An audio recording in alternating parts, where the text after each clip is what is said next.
لاہور میں قاتل ڈور ایک اور جان لے گئی۔ تمام تر حکومتی دعووں اور پابندی کے باوجود پتنگ بازی کا خونی کھیل جاری ہے۔ نواکوٹ کے علاقے میں گردن پر ڈور پھرنے سے 21 سالہ نوجوان جان کی بازی ہار گیا۔ مزنگ کا رہائشی نعمان یوسف موٹر سائیکل پر گھر آتے ڈور کی زد میں آ گیا۔ نوجوان زخمی حالت میں اسپتال منتقلی کے دوران دم توڑ گیا۔ جی ہاں، آپ کو اپڈیٹ کر رہے ہیں۔ لاہور میں قاتل ڈور ایک اور جان لے گی۔ تمام تر حکومتی دعووں اور پابندی کے باوجود پتنگ بازی کا خونی کھیل جاری ہے۔ نواکوٹ کے علاقے میں گردن پر ڈور پھرنے سے 21 سالہ نوجوان جاں بحق ہو گیا۔ تفصیلات جان لیتے ہیں اپنے نمائندے اسامہ جنید سے۔ جی اسامہ، بتائیے گا۔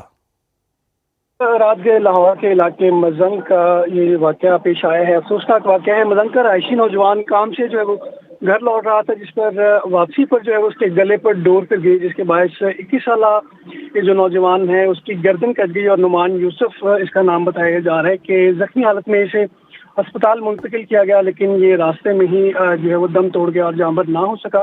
اسپتال ذرائع کے مطابق مرحوم نعمان جو ہے وہ اس کا کزن جو ہے وہ اس نے اس کی شناخت کی ہے، اور سروسز ہاسپٹل کے اندر اس کو جو ہے وہ علاج معالجے کے لیے منتقل کیا گیا تھا، لیکن نعمان جو ہے وہ جاں بحق نہ ہو سکا۔ بتایا جا رہا ہے کہ مرحوم نعمان جو ہے وہ میڈیکل ریپ کا کام کرتا تھا، اور نعمان کی میت سے گھر پہنچتے ہی رات گئے جو ہے وہ کوہرام مچ گیا، اور اہل علاقہ اور گھر والے دیکھ کے جو وہ دکھ سے نڈال ہو چکے ہیں۔ اور مرحوم کا ایک چھوٹا بھائی اور 2 بہنیں بھی ہیں، اور بتایا جا رہا ہے کہ یہ ایک اکلوتا جو ہے وہ کمانے والا تھا گھر کا۔ اور افسوسناک واقعے کے باعث جو ہے وہ رات گئے بھی ذرائع کے مطابق بتایا جا رہا ہے کہ تھانہ مزنگ، اچھرا، نواکوٹ، سمن آباد، کنال، سوڈیوال اور فیروز پور روڈ سمیت دیگر علاقوں میں پتنگ بازی جو ہے وہ ہو رہی تھی، اور پولیس ذرائع کا یہ کہنا ہے کہ ڈور پھرنے کا یہ واقعہ جو ہے وہ تھانہ نواکوٹ کے علاقے میں پیش آیا ہے، اور مرحوم نعمان جو ہے وہ اپنا اکلوتا جو ہے وہ وارث تھا اپنے گھر کا اور کمانے والا تھا۔ اور یہ جو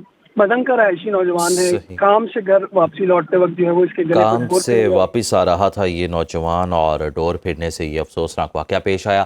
اسامہ جنید، آپ نے تفصیلاً آگاہ کیا، آپ کا بہت شکریہ۔ براہ راست یا بالواسطہ سرحدی خلاف ورزی کا فیصلہ کن جواب دیا جائے گا۔ فیلڈ مارشل سید عاصم منیر کا 2 ٹوک اعلان۔ جی ایچ کیو میں نیشنل ورکشاپ بلوچستان کے شرکاء سے ملاقات میں فیلڈ مارشل نے کہا کہ بھارت کے حمایت یافتہ عناصر فتنہ الخوارج اور فتنہ الہندوستان منفی پروپیگنڈے کے ذریعے عوام دشمن اور ترقی مخالف ایجنڈا پھیلا رہے ہیں۔ پاکستان خطے میں امن اور استحکام کا خواہاں ہے۔ بلوچستان کو دہشت گردوں کے شر سے پاک کرنے کے لیے بھرپور کارروائیاں کی جا رہی ہیں۔ پاکستان اور افغانستان کے درمیان طورخم بارڈر جلد کھولنے کا فیصلہ کر لیا گیا۔ 10 روز سے بند تجارتی سرگرمیوں کی بحالی کے انتظامات مکمل کر لیے گئے۔ پاک افغان 10 کراسنگ پوائنٹس پر طورخم اور چمن سرحد تجارتی سرگرمیوں کے لیے اہم ہے۔ سیمی کنڈکٹر پروگرام کا آغاز تاریخی اقدام ہے۔ یہ پروگرام وقت کی اہم ضرورت ہے۔ وزیر اعظم شہباز شریف کا وزارت انفارمیشن ٹیکنالوجی کے تحت ہونے والی تقریب سے خطاب۔ کہا، دنیا بھر میں سیمی کنڈکٹر سے متعلق بیانیے کی جنگ جاری ہے۔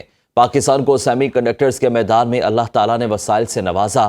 آپ کو یقین دلاتا ہوں کہ اس پروگرام کے ذریعے فنڈنگ کا مسئلہ نہیں ہوگا۔ آج کی دنیا میں سیمی کنڈکٹرز کے حوالے سے لفظی جنگ چل رہی ہے۔ اللہ تعالیٰ نے پاکستان کو اس حوالے سے قدرتی وسائل سے مالا مال کیا ہے۔ میں آپ کو یقین دلاتا ہوں کہ اس کے لیے انشاءاللہ funding is not an issue. ہماری جو نوجوان نسل ہے اس کے لیے ہم نے اور بھی جو پروگرامز جاری و ساری کیے ہیں۔ ہم نے پاکستان ڈیجیٹل جو اتھارٹی ہے وہ مارز وجود میں آ چکی ہے۔ ہمارا جو کیش لیس اکانومی کے اوپر ہم نے بہت تیزی سے آگے کام کر دیا ہے۔ ہماری جو یوتھ ہے وہ ہمارا ایسٹ ہے، اصل میں ہمارا سرمایہ ہے، اور ان کو آئی ٹی میں، اے آئی میں، اب اس شعبے میں، سیمی کنڈکٹرز میں بے پناہ اس میں پوٹینشل ہے۔ اس کو ہمیں آگے لے کے چلنا ہے۔